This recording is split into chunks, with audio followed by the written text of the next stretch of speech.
I'm Mitchell Levy, global credibility expert, and we are at my most favorite time of the week, and that is talking with a remarkable human about who they are and how they live their values. Like, who are they? And the cool part, it's I get to have fun, and you get to join me with that. And today we have Donald Thompson, who I absolutely enjoy. I've spent some time with him before. He's an amazing human. Donald, hi, welcome. Glad you're Thanks here. for having me. It's good to see you again, my friend. Well, let me say, A, it's nice to be seen, and also B, nice to see you. Appreciate it. So I love this initial question, which is kind of the softball. And Donald, who are you? Oh my gosh. Like most people answer from a business perspective, but what I would tell you is I'm the son of a football coach. And that will tell you about me that I've moved around a lot, right? Athletics and teamwork are a big part of who I am, and winning matters. And I learned from a early age, right, that there is winning and there's losing in this competition thing we call life.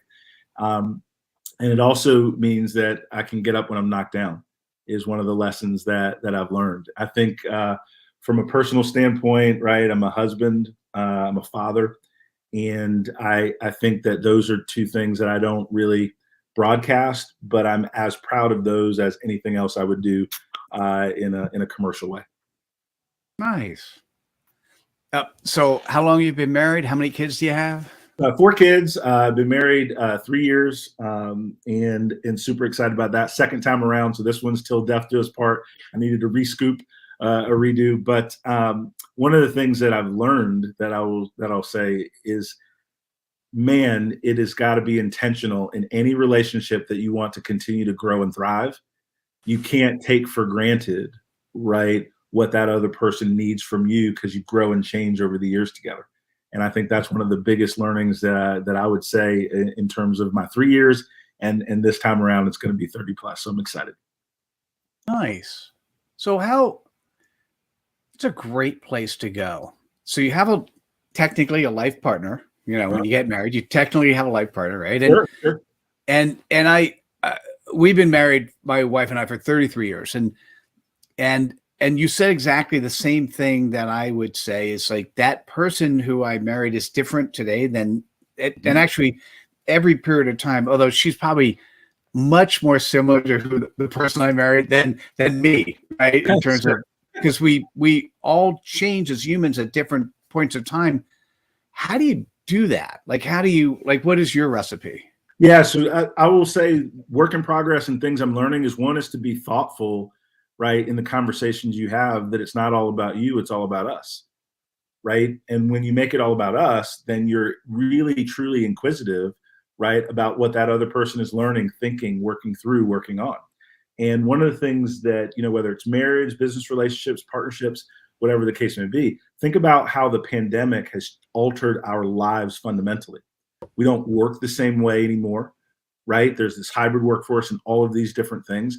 There's this new set of educational, instructional capabilities, right? Zoom and all these different things. It was forced on us, but we adapted and we changed as a society. The difference in relationships and marriage is that change is not forced on you. You can resist it. And so my advice really is to be aware, keep exploring, stay curious, right? And it's the same thing that you think about when you're talking on a business side with your employee. You ask them every so often what they're into, what their goals are. How can you help them achieve those? You should probably ask those similar questions at the house.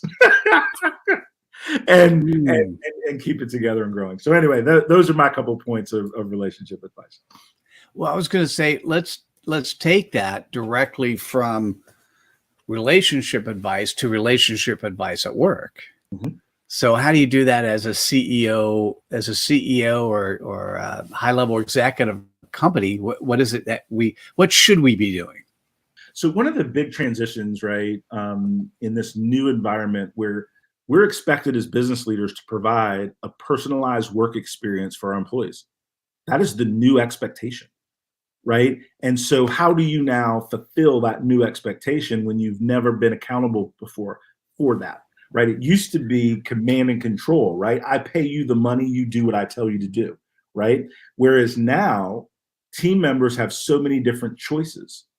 And part of their decision criteria is to work with a company and for people that help build and grow them as individuals. So back to what executives need to do is you have to work on growth plans with your team members.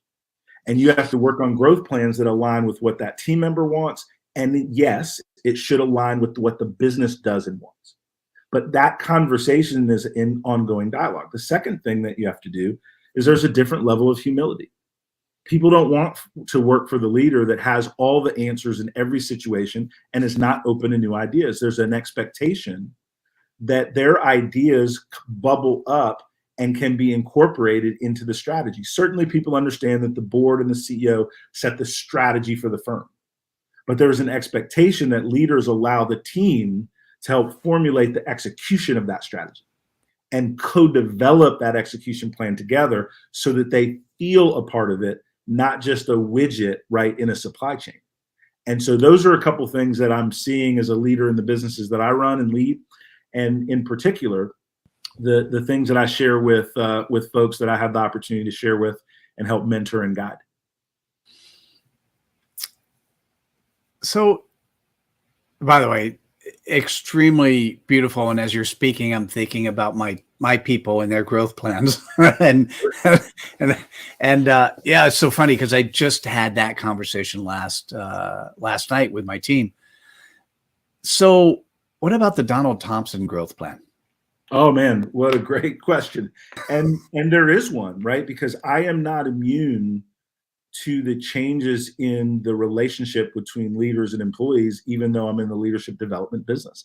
I have the same challenges. So here's a couple things that are on my growth plan and my list is follow up and follow through. We all talk about being active listeners. We all talk about engaging your team members. But one of the things we often fall down is the follow through on ideas they bring to you. It doesn't mean that you do them all. It means that your team knows the outcome for the things you discussed. Number one. The second thing that's on my growth plan, and I will share, and I've got the book in front of me, and it's Chip and Dan Heath, The Power of Moments, right? So one of the things that I am working on. That was like a big book. That was a pretty heavy. Yeah, and like that's a lot of pages in that book. Yeah, it is. And one of the things in my growth plan is I found myself not reading enough. The fastest growth trajectories in the businesses I've run over the years are when I've been in the highest learning mode as a leader. And when I'm reading and learning, when I'm listening to podcasts, when I'm spending time with folks like yourself, what happens is by nature of those connections, I am becoming more open-minded, and that is transferring to the conversations I'm having with my team members. Because when you're in that personal learning journey, you can't turn it on and off. Your receptors are always open, right? And so it's really interesting. Number one is the follow up and follow through. So being more than an active listener, be active in my follow up. And then the second thing is truly modeling being a competitive learner. Those are the two things on my learning journey. So, by the way, I love those two things. The follow-up and follow-through technically are two things by themselves. That's right. How do you put that? What is your process? What's your routine for the follow-up and follow-through? I take lots of notes, right? I remember some of our earlier conversations where we were talking about your credibility methodology, which I learned a bunch, and we were working on my CPOP and different things. I write a lot of things down, and a lot of people take notes. I spend time once a week going through the notes from my week and really highlighting the things that I need to get done, that I need to follow up on. And then I'm very intentional about notes and details in my calendar and my calendar invites. That's as complex as my game plan is, right? Most of my team members, I'll have one-on-ones and different things of that nature. And so I may put a note in a one-on-one for 2 weeks out of something that team member said a month ago. But there is value in coming back to conversations as people have had time to reflect. And then to your gifting, there's credibility on remembering, thinking about, and then bringing back up things that your team members brought to you, right, over periods of time. Because you acknowledge that not only did you hear them, but you took time to thoughtfully consider what they told you. And again, it doesn't mean you agree all the time. It doesn't mean their ideas are always good. It means they were heard, their idea got an up and down consideration within the organization, and they got feedback on what's going to be done. I listen to 10, 15, 20 bad ideas, and there are bad ideas, by the way. Like people say, like, there's no bad ideas. There are historically bad ideas, and I have plenty of examples, right? But if you listen to ideas from folks, you can amplify and highlight their good ones that you can action on. And that's really the point. The point isn't the evaluation of any one idea in particular. It is that third rail of innovation of their idea, your perspective, and that third thing you come up with together. That's the chase, right, for building that leadership relationship and then also growing innovation. And I've found that people stick with you if they're a part of why we win, right? If they're a part of the win, there's reason for them to stay with you long term. If they're just doing the work for your win, well, they can do that anywhere. That's interesting. So I'm going to get very finite at the moment. So you've put in your calendar. By the way, I'm loving everything. I'll summarize all there are 10 values of credibility, and I'll summarize those that you've actually articulated, quite a few that you're living. So you've put in the calendar for 2 weeks for today, something someone spoke about. Is there a follow through after that? It depends. Right? Because when we go into that conversation again, it depends on whether it's the right time, the right information. Again, I don't guarantee that I'm going to listen and do everything that people recommend. It means it's going to be a thoughtful consideration, and we should discuss that. And then we'll develop the joint action items from there. And sometimes the action item is we're going to come back to that in a quarter, in a year, or this isn't right for our firm. But it's really that closure, right, that circles the loop between somebody's communication and feedback. And by the way, I'm talking about it mostly from an innovation standpoint. It is equally as powerful when people are dealing with challenges in the organization, right? And I'll be very transparent, right? One of the things that I've had to do, my cell phone, for example, in this meeting's turned off, and it's put far enough away that I have to reach for it, right? Because I had a very bad habit in meetings on Zooms of I'm listening, I'm working, and then I'll take a minute and go off track and look at something on my phone, right? I asked one of my team members what I can improve, and they expressed to me that they didn't think that habit made them feel undervalued in our time together because I wasn't present with them. That they would rather I spend less time with them, be more present, than longer period of time where I'm moving in and out of items. That was great feedback. It was critical feedback, right? Because they didn't love that I was doing it. But that small thing, I said, you know what? I can work on that. I can change that. And you can hold me accountable for that change.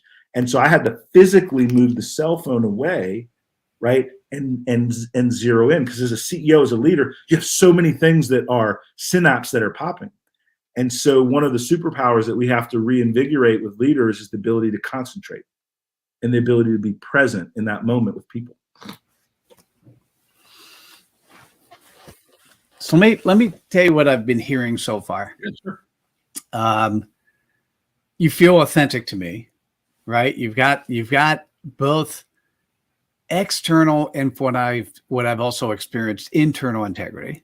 Mm-hmm. You actually do show up vulnerably, and you show up coachable, because if you want to learn, you're coachable. I'm finding a strong desire to be of service to others, to have the intent and commitment to do the right thing.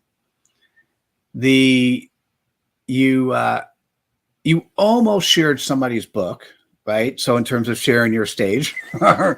Sure. It's still like super big, right? And then the last one is respect, right? Coming early, coming prepared, coming with your heart. And so these are values that in this conversation, you've spoken at least about 8 or 9 of them. What stands out for you in the values of what you consider credible and showing up credibly? What stands out for you? I think for me, and then also for this time, is humility. I think there's so many things today that give people a reason to distrust leaders. That those of us that are in the fight to create credibility, to grow our teams in an authentic way, we have to be human in our everyday walk with our team, because we're in a fight for trust. And I use my words very specifically. We're in a fight for trust. Mm. And when you show up where you can describe the things that you're moving the organization in a forward way, but then you can also be human and say, here's some things we're working on, right? I think you build trust and loyalty from doing that. I'll give a very specific example. Our team, a lot of members on our team were very disheartened with the Supreme Court decision around Roe versus Wade. And independent of where people sit on that issue, my team wanted to hear me make a statement about that. And I put into our team chat and I said to our team, I understand what's going on. I understand there are a lot of people that are hurting. I don't have a statement right now. I'm going to speak on this tomorrow because I'm still processing, right, what I'm hearing. And so I don't want to be disingenuous. And my team responded to that and they appreciated that. I couldn't in a moment respond to something I didn't yet have a foundation. I wasn't in the right space, but I communicated to my team where I was at that moment and when I felt like I'd be ready, right, to make a statement and send an email and be thoughtful for people that had opposing views, but people that were hurting based on what occurred. And so that's an example of that humility and authenticity. And I'm not afraid of that, right? Because I want people to make a decision to work with, on a team with, based on the best information available. So I share it with them, and that includes about me. And then you make your decision from there.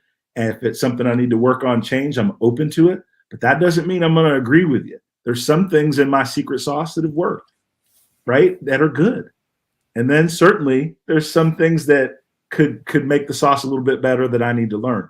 There's both. I'm most open to people that are coaching me from a standpoint of let's find an answer together versus people that are critiquing from kind of a holier than thou perspective. That's really not my cup of tea.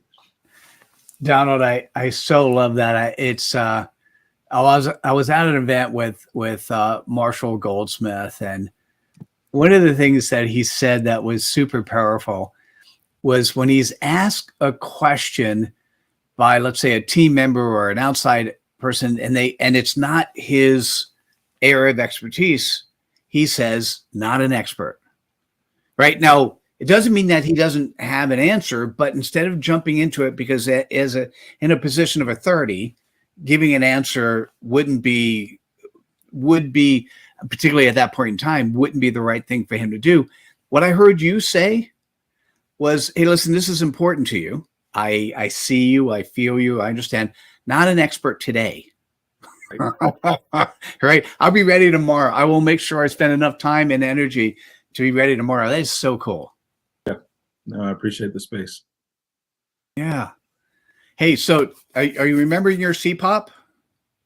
I do remember my CPOP, CEOs balancing empathy and economics. Now, if you're listening, you're watching right now, you're like it's such an interesting dichotomy and thought process, CEOs balancing empathy and economic. What does that mean to you? So in today's environment, right, leaders are feeling stuck between the business results they need to deliver to keep their firms growing and the new environment and expectations of employees in the workplace. And how do you find that appropriate integration, right, that really gives you the ability to drive value for your firm, but a belonging place that your folks want to show up every day, whether on Zoom or in person, but they want to keep coming back and doing great work. And it's a challenge these days.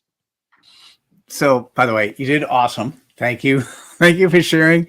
And what's interesting is I've now done this exercise with helping people articulate really their purpose. I've done this 1,000 times. Now, what's interesting to me, Donald, is that 90% or 900 times out of 1,000, the person has forgotten their CPOP or changed it slightly within 2 hours to 2 weeks. And so by the way, I'm honored because that's what I had written down for you as well. Actually, I asked one of my team members because I couldn't find it. Like, what's a CPOP? And she sent it to me. I'm like, yep, that's it. Yep. What's interesting, or the question I have is, as you're sharing this with others, have you had anyone try to change it? I haven't had anyone try to change it. In fact, and this is a very sincere compliment, when we first started to work through it together, right? I was like, listen, I understand how to run a business. I don't need a prep talk on girl. Like I'm like, it landed not wrong, but like, why do I have to go through all this stuff? You want to hear me, put me on a podcast? Let's go. I got this. I'm a pro. By the way, just so you know, I felt that energy when we first started talking. And then as we went through it, right, you have to be in learning mode and moments. And to your point, the frequency of conversation. So to answer your question, I've not had anyone try to change it. And here's the compliment. As much as I've talked to several of leaders on our team, and how do we incorporate that into other content pieces that we're developing? How do we think about it in a stronger way, as a very crisp way, to create alignment with the audience we're trying to communicate with? And so we've used kind of that methodology, that thought process, in a lot of the conversations since, and big fan. All right, thank you, and I'm really glad. And the question becomes, why, Donald, are you in the 10%? And you can't compare to others, but and I'll give you an example. I was on Clubhouse a couple of weeks back. One of the guys who has the most fabulous, like, I've known him for like 20 years. He's been in Silicon Valley for 30 years. His CPOP is spectacular. We did something together, and it was his frequency. It was who he was. And so I asked him about 4 or 5 weeks later, in Clubhouse Live, what's a CPOP? And he gave me something that was different than what we come up with. And I didn't, it wasn't the right audience to share, to talk about. But afterwards, I said, we had a private conversation, and I reminded him why his frequency is what we talked about. And he goes, yes, you're right. Now, here's where it was interesting. Yeah. I also warned him that people would want to change it, like change the wording. And he goes, Mitchell, even though I knew you told me that this was going to happen, I still let people change my frequency. And so I think from a leader perspective, who's a learner, who's in growth mode, who wants to be of service to others, where's that fine line between, like, there wasn't anything wrong with what he did. Somebody came around with a quote unquote better idea. He went with it, but he lost his frequency. I don't know what my question is. So I'm going to say, what's the balance there? How do we do that? How do we balance? So I'll use me individually, right? We had invested some real time in coming up with that right phrase, and even the enunciation and the balancing, right? So we worked on it. So I had enough ownership in it, right, that CPOP is now personal, right? And so it's harder for me to change something that's personal. What I'm open to changing, right, is some of the follow-on questions, right, in the tell me more. I'm open to that, right? I'm open to some of the evidence. Even though we started with my credibility, why are you credible? We've worked with hundreds of companies, thousands of individuals, right, on creating better workplaces. And so we have that insight. So tweaking those things can be done for specific audiences, but the CPOP is as much about the frequency as whether or not I can consistently deliver on that frequency at a moment's notice. And so then changing that could make me less effective. And so that's why I haven't changed that part, is the answer.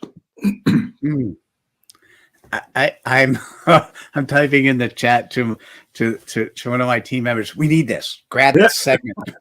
This is really cool stuff. It's true. It's good. Like, I mean, it's good, and people spend lots of money in marketing and different things trying to find that thing. But the other thing I would say is that thought partnership, right, to work on things real time, right? Your show, you do it live. That's where you get part of your energy. right? And you like to work on things real time and workshop them, right? And like that's just part of your vibe of how you deliver learning and engage with people. I think that's super in terms of how we as leaders need to interact. One of the things I've incorporated that I do that I think works is I want my team members during their one-on-one meetings, the folks that I mentor directly, I want show and tell. I don't just want update. This is how many leads. This is how many this. This is our content stream. Show me what you're working on. Where do you want my input, right? Let's work on something together that's real time. And what I found, and this is super important, independent of how you come across as a leader, you still have hierarchical authority. You still are the CEO. You still are the executive VP of XYZ. But when you start working on a problem together, now you are working the problem. And that's how you can teach your team how to move outside of the title to gain better impact together. The more your team's presenting to you, the more you're reinforcing the hierarchy and you're not chasing innovation. The more you're workshopping something. Oh man, that's a great idea. Hey, what do you think about this? Now you're in the kitchen with your team, and that's how they can start to understand behaviorally that you have value to add. And then they start to reduce the fear of showing you things before they're done. One of the things that leaders despise, I don't like, I'll just speak for myself. Don't show me something you think's done. I'll let you know if it's done. Like that's like I'm a confident leader. Like, oh, hey, Don, here's the final product. How do you know it's final, right? So why don't you show me an interim product? We get it final together. And then when you show it to me as final, I'm going to give you all the credit and I'm going to give you a better grade. But if you just show me something that's final, well, that's a little intellectually arrogant, quite frankly, because you've not asked for input, right, of someone that has a little bit of value that they could add also. And so I work with my folks on that. And I think those working meetings are something that has helped me as a leader kind of overcome that hierarchical kind of title facade that keeps us from getting work done. Yeah, that was amazing. Thank you for that. Is there a question that I should have asked you that I didn't? Because I love what you just shared, but I want to make sure that I ask that question. Not really. Here's a point that I would say for your audience in different things, and I'll use diversity, equity, inclusion in the business that we're in. Innovation lives everywhere. So if someone's talking to you about DEI and they're talking about the ways that someone else did it, somebody's talking to you about being a better leader and they're talking about the same tried and true ways, that's fine. But a question that I recommend you ask people is tell me something new and impactful that you've tried, that you risked to do it different and better. I'll give an example. In the DEI space, there's this concept of employee resource groups, affinity groups, right? Well, I met with a CEO that doesn't love those at all, right? And so what we started to talk about are action teams, because this CEO had a bias towards getting things done, not talking about ad nauseum what's wrong. So this CEO wanted action teams. They shrunk the goals, small, bite size, and then they went to work. The CEO continued to fund, be more excited, because every month they were doing something that moved the business forward. Change the language, small innovation, employee engagement, CEO buy-in. There's a lot of things that we think are innovation that have to be like change the world. Sometimes there's simple things done in unison that can make the world a better place. So that's what I would share. I appreciate that. Oh, thank you. Hey, if somebody is listening or watching and they want to ask questions, they want to learn more, what is the best way for people to reach out to you? Yeah, LinkedIn is phenomenal. I still am a super fan of that platform because it's mostly business and people kind of are focused on their ideas and growth. And then the other thing that folks can do is they can go to donaldthompson.com. So LinkedIn is a great place to go. If you want to check out my book that's coming on October 11th, donaldthompson.com, that's fine. But if you reach out, I'll reach back. That's the biggest thing I tell people. If you reach out, I'll reach back. Might not be that day. Like I got a busy calendar like Mitch, like you do. But I do reach out to folks. And if you've got a question, I try to get it answered for you. That's a super cool. Look at that picture of you on your webpage. I love that. Karen, thank you so much for sharing. Yeah, for me, I'm going to say we've got the Ultimate Credibility Boot Camp. And we've got one, we run that every quarter. We've got one coming up December 1st and 2nd, but actually I take that back, December 2nd and 3rd.